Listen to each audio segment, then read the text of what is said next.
everyone. Welcome to Rising. We have a stupendous show for you today now that Brianna, the stupendous Brianna, is back with us. Nice to see you again. It's good to see you. I'm sorry to have abandoned you. The only competition for your presence here on a Monday morning is illness. I succumbed, but I'm feeling much better today and happy to be back. Well, we are so glad that you're feeling better. And what are we talking about today? Well, Robbie, there is more bad news for Biden. A new Monmouth University poll showed the president's approval rating at a record low, just 34%, saying they approve of his performance in the White House.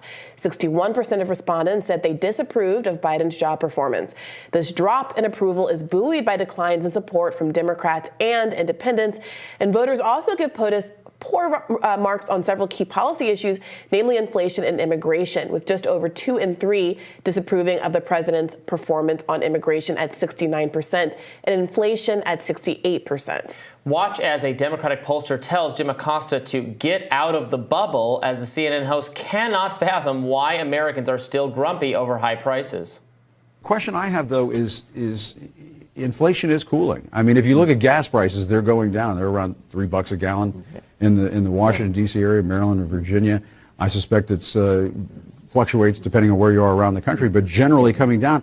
People aren't feeling that enough just yet. It's a bubble. Yeah. It's a bubble.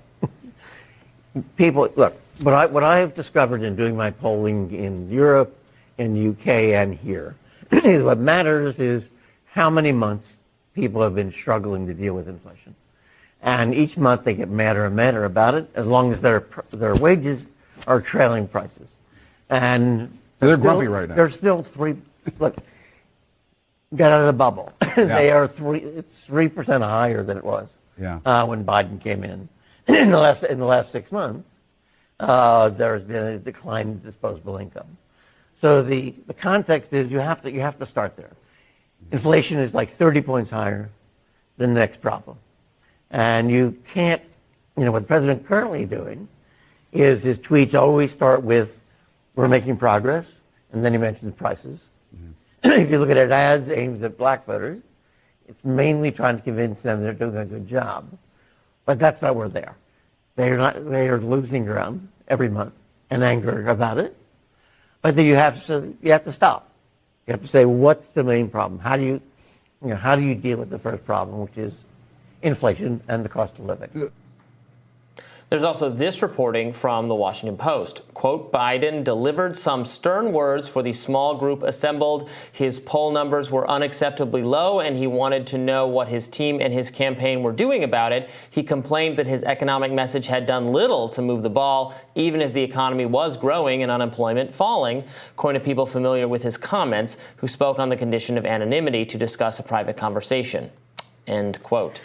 So Team Biden, or Biden himself at least, knows that something is wrong, that his message is not getting through, or people are hearing it and just disagreeing and just not satisfied that the situation has rebounded sufficiently since the pandemic. Yeah, and this debate about how entitled people should be to feel bad about the economy or their personal economic status in the world right now has been boiling over on the broad left. So liberals and leftists have been at odds because there are a lot of liberals who see the complaints that a lot of leftists have been raising for years now about economic precarity, about how working people are getting a smaller and smaller piece of the pie. And they're saying, now's not the time to bring this up. Biden is on the edge. Suck it up. You're delusional. They point to these kind of broad macroeconomic trends. Inflation is down. They say gas prices are down. They say, why are you still complaining?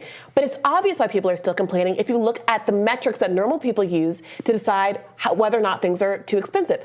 Home prices have grown twice as fast as income since the year 2000. We all know that the millennial generation is the first to do worse off than its parents. We haven't had a raise in the minimum wage since 2009, which is the single longest period of time without a federal minimum wage raise since the invention of the federal minimum wage in the 1930s. This is where we are as a country at the same time that these pundits get on TV and say, there's nothing to see here, there's no problem. And you heard him specifically point to black voters. All right, well, 33% of black men are now saying they're interested in Donald Trump. Mara Gay wrote a piece for the New York Times in the last couple of days where she went down to Georgia, a key state for Joe Biden, and asked black voters there how they're feeling. Are they making up the idea that they're actually economically precarious? She went into one of these famous barbershop interview style formats and asked one guy, and he says, look, quote, bad as things were, people say they felt money was circulating with Trump in office. Those stimulus checks, this one guy said. Now there is no money circulating, prices are up, cost of food is up. She goes on to write, throughout the region, opportunities for jobs are extremely limited. Many voters told me they are forced to make a choice, working menial jobs for local businesses owned by a handful of white Republican families, fast food, or Walmart. Given the grinding poverty around them, some voters here also said the recent headlines about the United States sending billions to Israel to bomb Gaza are also hard to swallow. Quote, I think he should stay out of other people's business and focus more on problems at home, said one 33-year-old forklift operator in Georgia. Yeah, that sentiment does not surprise me at all. It's the perception that our government, and really it's a bipartisan problem, cares about every other country more than the American voters, the American taxpayers. It's a long-running, accurate perception. It's hard not to come to that conclusion when wherever there's a crisis, there is the American dollars paying to defend and protect people abroad.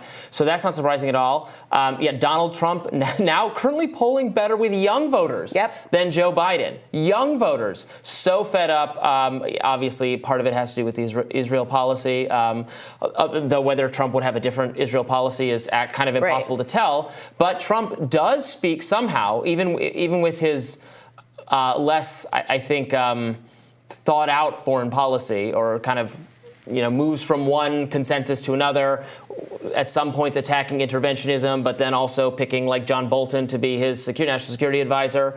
I think there is a belief, maybe it's just a hope, that Trump cares more about America first, about the American worker, than Joe Biden's policies have evinced that he does. Yeah. And to be clear, a lot of these young voters and black voters, they're not saying, I prefer Trump. No. And they get into that earlier in another place in the article. They're just not going to vote. But they don't want to vote for Joe Biden. And people are screaming, look, don't be mad. You see some of these pundits, the mainstream media pundit types, looking at these clips, looking at these interviews of young people and others saying that they're dissatisfied with Joe Biden, and they're huffing and they're rolling their eyes and they're saying, get a grip, what's the alternative?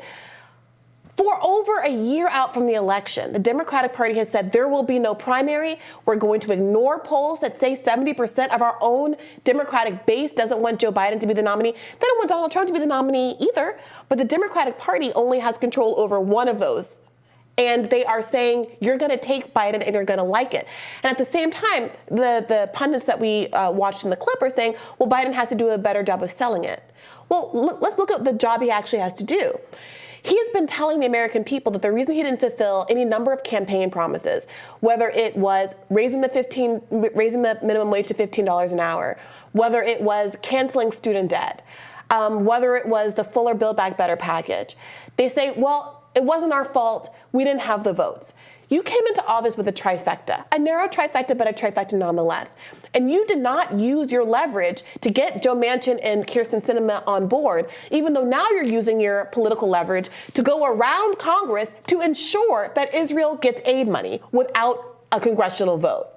And at the same time, you cannot say, well, it was the Supreme Court that ended the student debt policy, when it was your choice to turn on student loan payments less than a year before your election date, just a little over a year before your election date, when Donald Trump was the guy who used his executive authority to turn them off. Even if you couldn't get the policy through the courts in time, you absolutely did not have to choose to negotiate turning on those student debt payments as part of one of the, I think it was a debt ceiling negotiation a few months ago at the end of the summer. So these are all choices that he has to stand by, and he has to articulate to the American people why he was willing to fight so hard to send tax dollars overseas, but hasn't been willing to fight for people at home that are experiencing economic precarity. And the reason he isn't being able to make that pitch, well, is because it's simply not a good pitch.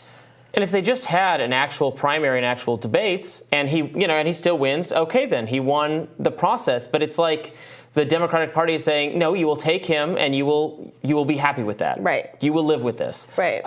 Which is remarkably similar to how 2016 went down. Yeah. How 2016 went down. And by the way, I also think that if there were debates, even if he blew the rest of the competition out of the water, it would be an opportunity for people to be reminded about what the Democratic Party affirmative agenda is.